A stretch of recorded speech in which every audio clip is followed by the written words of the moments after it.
මේ වීඩියෝ එකෙන් මම කතා කරන්නේ කොහොමද population එක estimate කරන්න කියන එක. එතකොට variance එක අපි දන්නේ නැති අවස්ථාවලදී variance එක අපි දන්නේ නැති අවස්ථාවලදී කොහොමද population mean එක estimate කරන්න කියන එක තමයි මම මෙතනදී කතා කරන්න යන්නේ. එතකොට මම මෙතනදී කලින් වගේ normal population එක හැබැයි මෙතනදී infinite normal population එක තමයි මම ගන්නෙ. එතකොට infinite normal population එකේ මම අරන් තියෙනවා random sample එක x1 x2 xn වෙන විදිහට. එතකොට මේකේ size එක ගත්තොත් random sample එකේ size එක n කියලා මම අරන් තියෙනවා. එතකොට මෙතනදී අපි infinite normal population එකේ parameters තමයි mu සහ sigma squared කියන්නේ. හැබැයි මෙතනදී විශේෂත්වයක් තියෙනවා. අපි කලින් කතා කරේ sigma squared කියන එක දන්න අවස්ථාවලදී. sigma squared එකත් මෙතනදී දන්නේ නැහැ. ඒ වගේමයි අපි කලින් කතා කරා වගේම mu කියන එක අපි කොහොමදවත් දන්නේ නැහැ. ඒ වගේම මෙතනදී විශේෂත්වය තමයි sigma squared කියනත් variance එක කියන population variance එකත් අපි දන්නේ නැති දෙයක්. එතකොට අපි බලමු දැන් අපි random sample එක අරන් තිනවා. එතකොට random sample x කියන random sample එක අරන් තිනවා. x කියන random sample එක normal distribution එකක් තියෙනවා. එතකොට normal distribution එක mu sigma squared. එතකොට අපි x bar කියන එක කියන x bar කියන්නේ sample mean එක. එතකොට sample mean එක අපිට define කරන්න පුළුවන් summation xi බෙදීම n කියලා. එතකොට මෙතන i සමාන 1 ඉඳන් n යනකම් තමයි හැම එකම යන්නේ. එතකොට මම ඒක use කරලා නැහැ මෙතන. නිකන් normal summation ලකුණු විතරයි දාලා තියෙන්නේ. එතකොට මෙතනදී අපි x bar කියන එක sample mean එක statistic එකක් වෙනවා. එතකොට statistic එකක් වෙනවා වගේම ඒක normal distribution එකක් දෙනවා. එතකොට ඒකේ අපි mean එකයි variance එකයි ගත්තාම mean එක mu සහ variance එක sigma squared බෙදීම n කියන එක තමයි මේකේ variance එක වෙන්නේ. හරි ඊළඟට අපි මේක කරන්න පුළුවන් අපිට ස්ටෑන්ඩඩයිස් කරන්න පුළුවන්. එතකොට ස්ටෑන්ඩඩයිස් කරනකොට අපිට පුළුවන් x bar in mu බෙදීම sigma squared over n වල ස්ක්වෙයාර් රූට් එක. එතකොට මෙතනදී අපිට සුළු කරගත්තාන් පස්සේ මේ විදිහට එනවා. එතකොට අපිට මේකට කියන්න පුළුවන් z කියලා.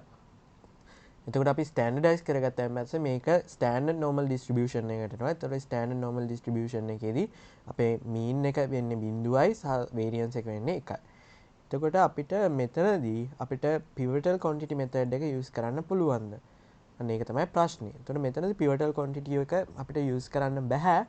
මොකද අපි sigma කියන එක කෙනත් දන්නේ නැහැ, mu කියන එක කෙනත් දන්නේ නැහැ. එතකොට අපේ definition එක අනුව pivotal quantity method එක use කරන්න නම් අපිට තියෙන්න පුළුවන් එක parameter එකයි. ඒ කියන්නේ අපි estimate කරන parameter එක විතරයි දන්නේ නැති විදිහට තියෙන්න පුළුවන්. එතකොට මෙතනදී අපි දන්නේ නැති parameters දෙකක් තියෙනවා mu සහ sigma කියන එක. එතකොට මෙතනදී අපිට pivotal quantity එක use කරන්න බෑ. මේක pivotal quantity එක විදිහට අපිට use කරන්න බෑ. එතකොට අපි එහෙනම් දැනගන්න ඕන කොහොමද මේක pivotal quantity එකක් විදිහට හදාගන්නේ කියන එක. එතකොට මෙතනදී අපි ඒක තමයි කතා කරන්න යන්නේ ඊළඟට.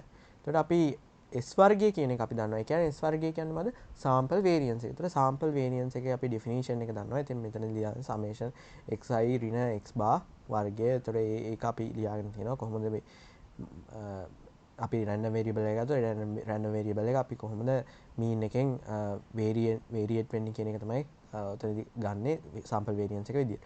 ඒතර අපි ඊළඟට කතා කරනවා මෙතන sample variance එක ගත්තන් පස්සේ අපිට පුළුවන් මේක n ඍණ 1 වැඩි කරලා sigma squared වලින් බෙදා ගන්න. ඒතර මෙතනදී අපිට එනවා n ඍණ 1 වතාවක් s වර්ගය බෙදීම sigma වර්ගය කියලා. ඒතර ඔයගොල්ලන්ට chi square distribution එක මතක ඇති. chi square distribution එකේ මෙන්න මේ කියන statistic එක chi square distribution එකේ යනවා n ඍණ 1ක degree of freedom තියෙන විදිහට.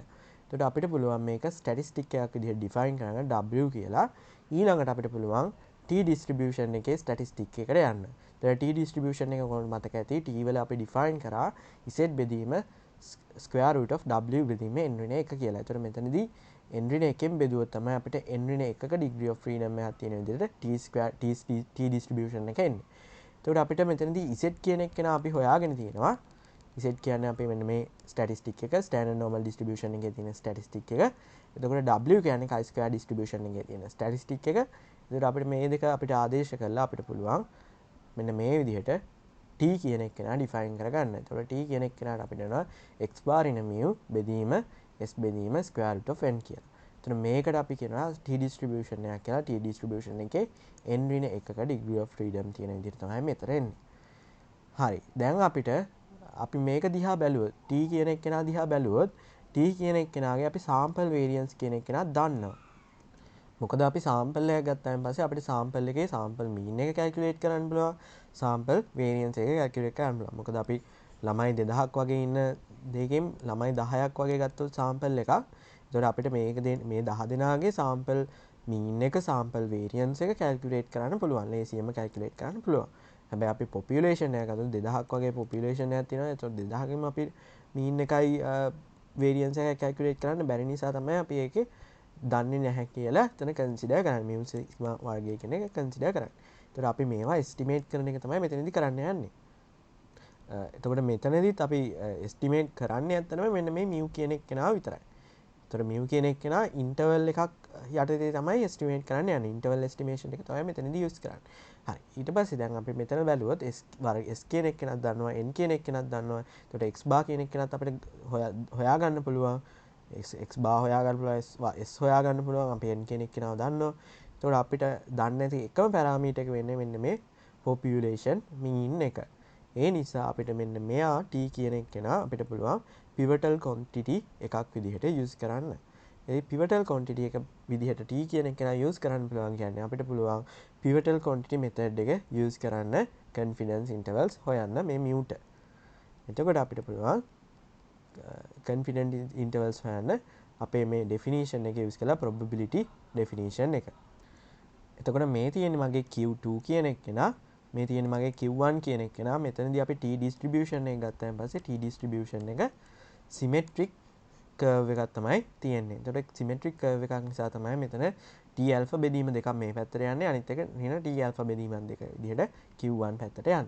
එතකොට මේක තමයි මේ අපේ t කියන එක්කෙනා, ඒ කියන්නේ අපේ statistic එක මේ අතරමැද තියෙන විදිහට තමයි හොයන්න ඕනේ. එතකොට මේ තමයි probability value එක කරන alpha. එතකොට අපි pivotal quantity method එක use කරනකොට අපිට මෙතන දැන් අපේ mu කියන එක්කෙනා තමයි අපි estimate කරන්න යන්න ඕනේ. එතකොට mu එක තනි කර ගන්න පුළුවන්. එතකොට mu එක තනි කරගත්තාන් පස්සේ අපි t1 t2 කියන random variables දෙනවා. එතකොට මේවයි values ගත්තාන් පස්සේ අපිට පුළුවන් අපේ confidence interval එක හොයන්න. මේ තියෙන random interval එක. එතකොට confidence interval එක හොයන් පස්සේ අපිට පුළුවන් අපි ගත්තොත් x bar ඍණ t alpha බෙදීම දෙක n ඍණ 1. එතකොට මෙතනදී n ඍණ 1ක degree of freedoms තමයි තියෙන්නේ. ඒකට square root of s squared over n. මේ විදිහටම අපේ අනිත් පැත්තේ interval එකක් එනවා. interval value එක එනවා x bar t alpha බෙදීම දෙක n ඍණ 1 s වර්ග. එතකොට මේ තියෙන්නේ confidence interval එක mu ට. එතකොට මෙතනදී 100% 1 minus alpha percentage confidence interval එක තමයි දෙන්නේ. හරි, ඊළඟට අපි බලමු example එකක්. එතන fertilizer machine එකක් අපිට දීලා තිනවා set to add nitrate to each bag. එතකොට fertilizer machine එකක් අපි add කරනවලු nitrate හැම bag එකකටම. එතකොට මෙතනදී population එක large කියලා අපිට දීලා තියෙනවා. එතකොට randomly selected. එතකොට randomly selected 10 such bags. එතකොට මේ වගේ bags 10ක් අපි select කරගෙන තියෙනවා random. එතකොට මේ bags 10 අපි test කරනවා. ඊට පස්සේ මේක test කරලා අපි බලනවා මේකේ කොච්චර nitrate ප්‍රමාණයක් තියෙනවද කියලා. කොච්චර percentage එකක් තියෙනවද කියලා. එතකොට අපි ඒවා record කරගන්නවා. එතකොට record කරගත්තාන් පස්සේ අපිට පුළුවන් ඒවා record data තමයි මේ තියෙන්නේ 11 14 13 12 13 12 ඒ විදිහට දිගටම අපිට records මෙතන 10ක් තියෙනවා. එතකොට මේ තියෙන්නේ ඒ අදාළ records 10. එතකොට bag 10ට අදාළ